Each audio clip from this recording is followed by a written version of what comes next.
नमस्कार विद्यार्थियों, कक्षा 9 एग्जाम प्रैक्टिस के कुछ सवाल। यदि x माइनस ए यह x का घन माइनस ए एक्स का वर्ग प्लस 2x प्लस ए माइनस 1 का एक गुणनखंड हो तो a का मान ज्ञात करें।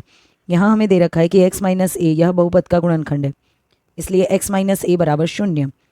x बराबर a अब बहुपद का गुणनखंड है, इसलिए यह बहुपद बराबर 0 होगा। अब जहाँ जहाँ x है वहाँ a का मान रखेंगे तो हमें प्राप्त होगा a का घन माइनस a गुणे a का वर्ग यानी a का घन plus 2a plus a minus 1 बराबर 0, जिससे हमें a प्राप्त हुआ 1/3।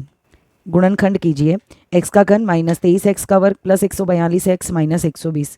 यहाँ इन सभी गुणांकों का हम जोड़ करेंगे।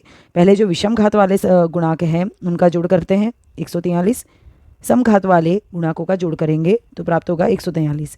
ये दोनों समान मान हैं, इसलिए इस बहुपद का एक गुणनखंड x माइनस 1 है, तो x माइनस 1 तो x बराबर हमें 1 प्राप्त होगा। अब इस सवाल को हल करने के लिए एक गुणांक लिखेंगे माइनस 23, 142 और माइनस 120। ये एक इधर 0 लिखना है और यहाँ पर 0 लिखना है, तो 1 प्लस 0 तो 1 प्राप्त हुआ। 1 एकम 1, 23 में से 1 गए 22 प्राप्त हुए। 23 की बड़े संख्या की निशानी माइनस थी तो हमने माइनस लगाया। 22 एकम 22, 142 में से 22 गए 120 बचे। 120 एकम 120 0 उत्तर आया, यानी हमारा जो हमने ये जो सरल किया है वो सही है। फिर हमें क्या करना है, x हल जो किया है वो सही है। x minus 1 x minus 1 x minus 1 3 बार लिख देंगे। 1 यानी x का वर्ग माइनस 22x प्लस 120। यदि हम इसे हल करते तो हमें प्राप्त होता है x का घन माइनस x का वर्ग माइनस 22x का वर्ग plus 22x plus 120x minus 120। इसको हल करते हैं तो x का घन माइनस x का वर्ग माइनस 22x का वर्ग यानी 23x का वर्ग, 22x प्लस 120x यानी 142x माइनस 120। ये बहुपद हमें प्राप्त हो गया। अब आगे देखते हैं।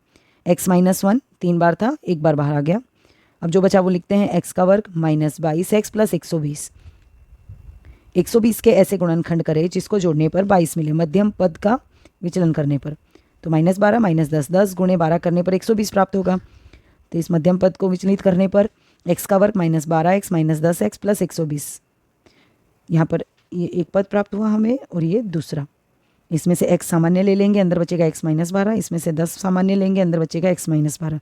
तो इस बहुपद के गुणनखंड हमें प्राप्त हुए x minus 1 x minus 12 x minus 10। Same ऐसा ही एक और सवाल है। x का घन प्लस 13x का वर्ग प्लस 32x प्लस 20 का गुणनखंड कीजिए। यहाँ पर भी इन विषम संख्या के घात वाले गुणकों का जोड़ करेंगे 33 प्राप्त होगा और सम संख्या के घात का जोड़ करने पर 43 प्राप्त होगा। ये दोनों समान नहीं है, मतलब इस बहुपद का एक गुणनखंड x प्लस 1 है। यदि x प्लस 1 गुणनखंड है तो x का मान हमें प्राप्त हुआ माइनस 1। फिर से उस विधि से करना है। 1 13 32 20, पहले हम ये सारे गुणांक लिख देते हैं। माइनस 1 यहाँ पर 0 लगा देते हैं, उत्तर हमें 0 प्राप्त होना चाहिए। 1 प्लस 0 1, 1 एकम 1 माइनस 1, 13 में से 1 गए 12, 12 एकम 12 माइनस 12, 32 में से 12 गए 20, 20 एकम 20 माइनस 20 0।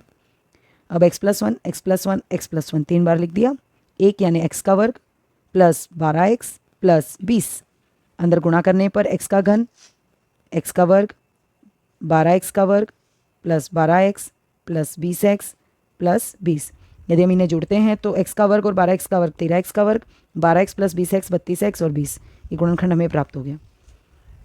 नेक्स्ट आगे बढ़ते हैं। x प्लस 1 3 बार है, 1 बार लिख दिया। जो बचा वो लिखते हैं x का वर्ग प्लस 12x प्लस 20। 20 के ऐसे गुणनखंड करो जिसको जोड़ने पर 12 प्राप्त हो, मध्यम पद को विचलित करने पर। तो 20 10 दूनी 20, 10 प्लस 2 12।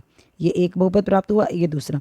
इन दोनों में से x कॉमन लिया तो x प्लस 10, इसमें से 2 कॉमन लिया तो x प्लस 10। तो हमारा गुणनखंड प्राप्त हुआ x plus 1 x plus 10 x plus 2। किए बिना 12 का घन प्लस माइनस 5 का घन प्लस माइनस 7 के घन का मान ज्ञात करें। यहाँ हम सर्वसमीका का प्रयोग करेंगे। सर्वसमीका है हमारी a का घन प्लस b का घन प्लस c का घन बराबर 3abc, जिसमें प्रत्येक में a b और c का मान हमें प्राप्त हो गया। मान रखने पर उत्तर आ रहा है 1260। इसी तरह दूसरा सवाल है। इस सवाल में भी सर्वसमीका का प्रयोग करेंगे। तो a का घन प्लस b का घन प्लस c का घन बराबर 3abc, यानी इसके बराबर है 3abc। a यानी 1/2, b यानी 1/3 और c यानी माइनस 5/6। हल करने पर प्राप्त हुआ माइनस 5/12। सिद्ध कीजिए कि x की 1/2 घात प्लस 1, x की 1/4 घात प्लस 1 और x की 1/4 घात माइनस 1 बराबर x माइनस 1। इस सवाल को सर्वसमीका का प्रयोग करेंगे, लेकिन LHS और RHS करना है। LHS यानी दायां पक्ष x की 1/2 घात प्लस 1, x की 1/4 घात प्लस x और x की 1/4 घात माइनस 1। यहाँ पर दोनों का पहला पद समान है, दूसरा पद भी समान है, एक बार प्लस है और एक बार माइनस। तो यहाँ सर्वसमीका है a माइनस बी और a प्लस बी का प्रयोग करेंगे तो a का वर्ग माइनस b का वर्ग, यानी पहले पद का वर्ग माइनस दूसरे पद का वर्ग।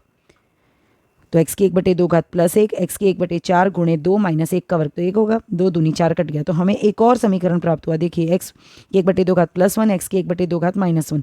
यहाँ पर भी सेम सर्वसमीका का प्रयोग करेंगे क्योंकि पहला पद समान है, दूसरा भी समान है, एक बार प्लस है और एक बार माइनस। तो पहले पद का वर्ग माइनस दूसरे पद का वर्ग, 2 से 2 कट गए, x माइनस 1 उत्तर आ गया। ये कुछ एग्जाम प्रैक्टिस के सवाल थे। आई होप आप सबको समझ में आए होंगे।